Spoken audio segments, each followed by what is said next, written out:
Bonjour, je m'appelle C.J. Levick et dans cette courte vidéo, j'aimerais vous présenter l'introduction prophétique aux signes des temps qui se produisent sous nos yeux. Les signes qui sont révélés dans Daniel 12 sur 1-4 sont stratégiquement dévoilés à la toute fin afin que vous sachiez que nous sommes à la fin. Afin de comprendre la révélation prophétique de Daniel 9 sur 24-27, il existe plusieurs voiles ou, pourrions-nous les appeler, des pierres d'achoppement qui ont été délibérément dressées comme des barrages routiers afin que cette prophétie ne soit pas pleinement comprise avant la fin. Or, le Seigneur nous a dit à l'avance, comme le rapporte Daniel 12 sur 1-4, que ces derniers obstacles qui nous ont empêchés de comprendre pleinement la prophétie de Daniel seraient levés juste avant la fin. Dans cette section, nous allons découvrir quelle fin le Seigneur avait en tête et afin que nous puissions répondre à la question « Sommes-nous à la fin ?» Nous pouvons lire à ce sujet dans Daniel 12 sur 1-4. Et c'est là que nous devrions commencer à nous poser la question, est-ce le moment fixé pour que la prophétie de Daniel soit dévoilée? Prenons donc le Seigneur au mot et examinons les 7 indices que le Seigneur a révélés dans Daniel 12 sur 1-4 qui annonceront la révélation de Daniel 9 sur 24-27. Avec la prudence que ce que vous croyez maintenant à propos de ce passage, qui nous a été dit, a peut-être été partiellement caché, ce qui signifie que nous ne comprenons pas pleinement la prophétie de Daniel, et nous devrions rechercher une autre perspective, disposée et désireuse d'écouter, basée sur le moment indiqué dans Daniel 12 sur 1-4, qui informe tous les croyants qu'une nouvelle interprétation de Daniel 9 sur 24-27 est sur le point d'être publiée, dévoilée, non par la main de l'homme, mais au temps fixé par le Seigneur, par le Saint-Esprit, alors qu'il révèle la vérité prophétique au temps fixé par le Seigneur et par les moyens qu'il a décrits dans sa parole. Cela ne signifie pas que vous devez cesser d'être un penseur critique, un béréen qui étudie les Écritures pour s'assurer que ce qui est nouvellement révélé est la vérité. Ce que je veux dire est simple. Le Seigneur dit que quelque chose de nouveau va arriver et lèvera le voile sur la prophétie de Daniel qui a été cachée pendant des siècles. Et lorsque ce dévoilement aura lieu, ce sera dans le but de révéler quelque chose d'imminent qui est sur le point de se produire. Comment puis-je le savoir? C'est une bonne question. La réponse est que je l'ai lu dans Daniel 12 sur 1-4. Et maintenant, nous devrions le lire. Le moment du dévoilement est un indice majeur, le dernier indice quant à l'endroit où nous nous trouvons dans le calendrier sabbatique prophétique du Seigneur. La réponse se trouve dans une lecture attentive de Daniel 12 sur 1-4 qui déclare 7 marqueurs de temps prophétiques qui sont spécifiques à un moment précis et qui ne ressemblent à aucun autre moment. Gardant cela à l'esprit, explorons les 7 prophéties qui vous indiqueront, à vous qui regardez cette vidéo, où vous en êtes exactement sur l'horloge de Dieu qui tourne jusqu'à minuit, alors qu'une ère est sur le point de se terminer et qu'une autre ère est sur le point de commencer. Commençons par un aperçu en lisant le passage en entier, puis nous examinerons chacune des 7 prophéties qui indiqueront où nous en sommes et pourquoi nous entendons parler de cela maintenant. Lecture de Daniel 12 sur 1-4. En ce temps-là, Michel, le grand chef, se lèvera pour les enfants de ton peuple. Et ce sera une époque de détresse, telle qu'il n'y en a point eu de pareille depuis que les nations existent jusqu'à cette époque. En ce temps-là, ton peuple sera sauvé. Tous ceux qui seront trouvés inscrits dans le livre, et beaucoup de ceux qui dorment dans la poussière de la terre se réveilleront, les uns pour la vie éternelle, et les autres pour l'opprobre et la honte éternelle. Ceux qui auront été sages brilleront comme la splendeur du ciel, et ceux qui auront enseigné la justice à la multitude brilleront comme les étoiles, au siècle des siècles. Mais toi, Daniel, tiens secrète ces paroles, et scelle le livre jusqu'au temps de la fin. Plusieurs le liront, et la connaissance augmentera. Donc, Apocalypse numéro 1, lecture de Daniel 12 sur 1.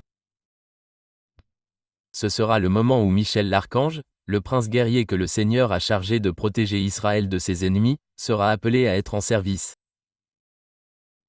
Daniel 12 sur 1. Et en ce temps-là se lèvera Michel, le grand chef, qui défendra les enfants de ton peuple. Le résumé de tout cela est assez simple. La preuve de l'intervention divine du Seigneur par l'intermédiaire de son serviteur, l'ange Michel, protégeant Israël de ses ennemis a été exposée aux yeux du monde entier. contre toute attente. Depuis qu'Israël est devenu une nation en un jour, le 14 mai 1948, Israël a non seulement survécu contre toute attente, mais aussi contre toute logique qui n'inclut pas la protection divine. Et non seulement elle a survécu, mais elle a prospéré et est devenue une formidable puissance militaire au Moyen-Orient à partir de 1948 jusqu'à la production de cette vidéo en juillet 2025 après Jésus-Christ. Une main surnaturelle est à l'œuvre, dédiée au décret céleste de Dieu visant à empêcher Israël d'être détruit par des ennemis déterminés à la jeter à la mer afin qu'elle ne soit plus. Posons-nous donc la question suivante, cette prophétie s'accomplit-elle sous nos yeux? Le succès d'Israël peut-il s'expliquer contre toute attente dans le domaine naturel? La réponse est absolument non. Daniel 12/1, la deuxième révélation. Et il y aura une époque de détresse telle qu'il n'y en a jamais eu depuis qu'il existe une nation jusqu'à cette époque. En résumé, que se passe-t-il après les formidables succès surnaturels d'Israël en tant que nation dotée de prouesses militaires contre toute attente, comme l'a prophétisé Ézéchiel, aidé par Michel, l'archange guerrier? Est-ce l'âge d'or dont tout le monde parle? Ou s'agit-il d'une période unique dans toute l'histoire? Comme il nous est dit, Israël va entrer dans une période de trouble comme il n'y en a jamais eu jusqu'à présent. Cette période sera annoncée par 3 signes. Et le signe le plus connu indiquant que la tribulation, également connue sous le nom de temps de détresse de Jacob, est sur le point de commencer, est le renforcement d'une alliance qui promet d'apporter la paix, puis-je ajouter, la prospérité et la sécurité. Est-ce la paix et la sécurité promises à ceux qui font confiance au Seigneur? Absolument pas. C'est une fausse paix et une fausse sécurité qui sont apportées par un homme. La Bible appelle l'homme vantard et arrogant du péché, le faux Messie, en qui Israël aura confiance et en qui il placera sa confiance. Et cela aura pour conséquence que le Seigneur retirera sa protection à Israël pendant un temps et lui permettra de récolter le tourbillon que la Bible appelle le temps de détresse de Jacob et le jour terrible du Seigneur qui déclenche l'œuvre étrange de Dieu, sa colère. Comment le Seigneur appelle-t-il cette promesse ou alliance, qui garantit à Israël la paix et la sécurité? Le Seigneur a un autre nom pour cela, et vous pouvez le lire dans Ésaïe 28/15. Parce que vous avez dit, nous avons fait alliance avec la mort et le séjour des morts. Sommes-nous d'accord? Quand le fléau débordant passera, il ne nous atteindra pas, car nous avons fait du mensonge notre refuge, et nous nous sommes cachés sous la fausseté. Le Seigneur appelle cela simplement l'alliance avec la mort et l'enfer, car Israël ne parvient pas à embrasser le Seigneur et à avoir confiance en lui seul pour sa paix et sa sécurité. Et que se passe-t-il lorsqu'Israël fait son choix et choisit la protection basée sur les promesses de l'homme plutôt que la protection offerte gratuitement par le Dieu d'Israël? La réponse est que ce qui vient ensuite est le jour grand et terrible du Seigneur. C'est ce qui se passe ensuite. Daniel 12/1, Apocalypse numéro 3. Et en ce temps-là, ton peuple sera sauvé, tous ceux qui seront trouvés inscrits dans le livre. Résumé. En ce temps-là est une référence au temps de détresse, également connu sous le nom de temps de détresse de Jacob. Israël a fait une alliance avec la mort et l'enfer que le Seigneur annule au milieu de la tribulation de 7 ans, afin qu'un tiers d'Israël, qui, selon Zacharie 13/8-9, qui selon le prophète Malachie, se repentent de leur incrédulité et invoquent le nom de Yeshua HaMashiach, qu'ils reconnaissent enfin et pleinement comme le Seigneur Yod-Bé. Vous pouvez trouver ces informations. Verset dans Zacharie 10, et le livre auquel il est fait référence est mentionné dans Malachie 3h16. Écoutez ce qu'il est dit à propos de l'intervention du Seigneur pour annuler l'alliance avec la mort et l'enfer afin que sa promesse de racheter Israël s'accomplisse. Dans Ésaïe 28/18, il dit « Votre alliance avec la mort et le séjour des morts sera rompue, et votre pacte avec le séjour des morts ne tiendra pas. Quand le fléau débordant passera, vous serez piétinés par lui. »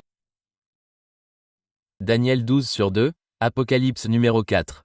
Et beaucoup de ceux qui dorment dans la poussière de la terre se réveilleront, les uns pour la vie éternelle, et les autres pour la honte et la honte éternelle. Apocalypse 24/6.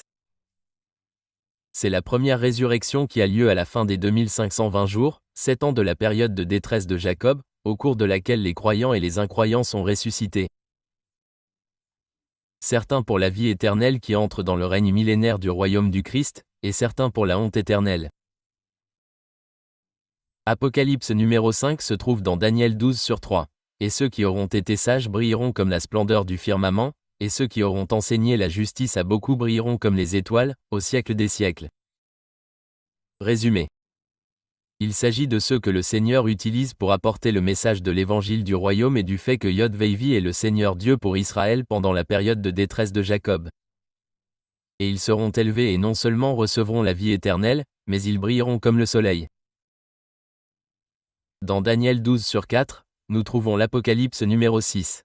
Mais toi, Daniel, tiens secrète ces paroles et scelle le livre jusqu'au temps de la fin. Résumé. Il est dit à Daniel de tenir secrète ces paroles et de sceller le livre jusqu'au temps de la fin. Et maintenant, nous savons quelle fin le Seigneur a en vue. C'est la fin qui est prophétisée par Daniel 9/24-27. La révélation prophétique d'une durée limitée qui révèle la période de 7 ans qui conclut la fin des 6000 ans que Dieu a fixé pour l'homme. Et que se passe-t-il ensuite? La période de 1000 ans pendant laquelle le vrai Messie, Yeshua HaMashiach, qui est Yod-Vei, le Seigneur, régnera sur une terre renouvelée depuis une Jérusalem renouvelée pendant 1000 ans. Le règne de Yeshua sur la terre pendant 1000 ans est suivi d'une brève période de temps après l'achèvement des 7000 ans fixés pour l'homme. Cette brève période de temps commence avec le retour du Messie dans son lieu céleste, chez eux. Et cela est suivi par la libération de Satan, de ses anges déchus et de sa horde démoniaque de l'abîme. Et cela annonce la bataille finale. Ce qui suit se passe très rapidement et commence par le rejet de tout ce qui suit Satan après qu'il a été libéré de l'abîme et qu'il a levé une armée humaine pour rejoindre son armée satanique afin de finalement tenter de détruire Israël. Au lieu de détruire Israël, ils sont tous jetés en un instant dans l'étang de feu lorsque le Seigneur revient et met immédiatement fin à Satan, aux anges déchus, aux démons et aux hommes et femmes méchants qui se joignent à Satan dans la tentative finale de détruire le peuple de Dieu, Israël.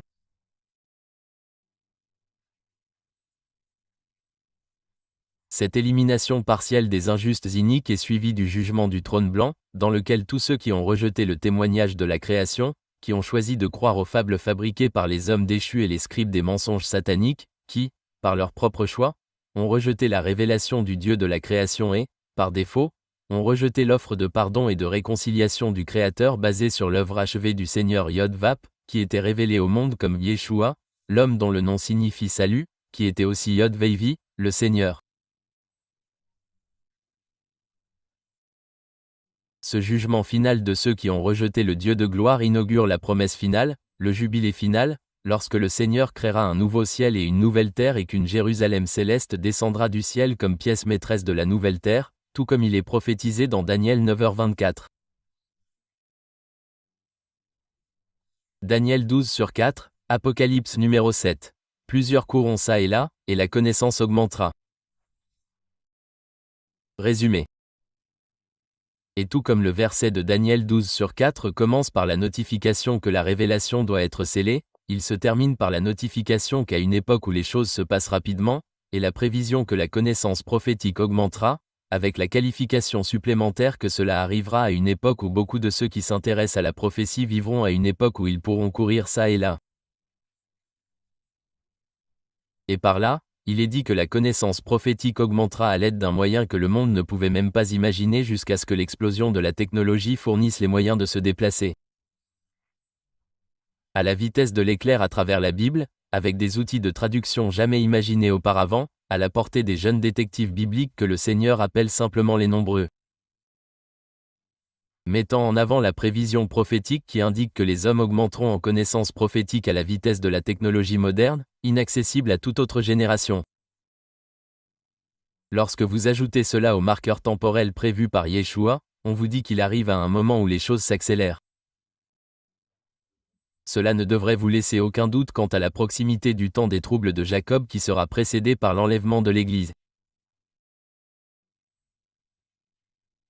Je n'ai aucun doute que les paroles de Jésus, le calendrier de 6000 ans pour l'humanité révélé dans la prophétie de la Pâque de Birchit, et le marqueur de durée dans Daniel 9/24-27 ont été révélés dans la période commençant en 1948 lorsque le super signe du rassemblement d'Israël en tant que nation, et les 77 années précédentes qui nous amènent à l'année 2025, lorsque la prophétie de Daniel dévoile et révèle que nous ne sommes qu'à quelques jours du grand et grand événement.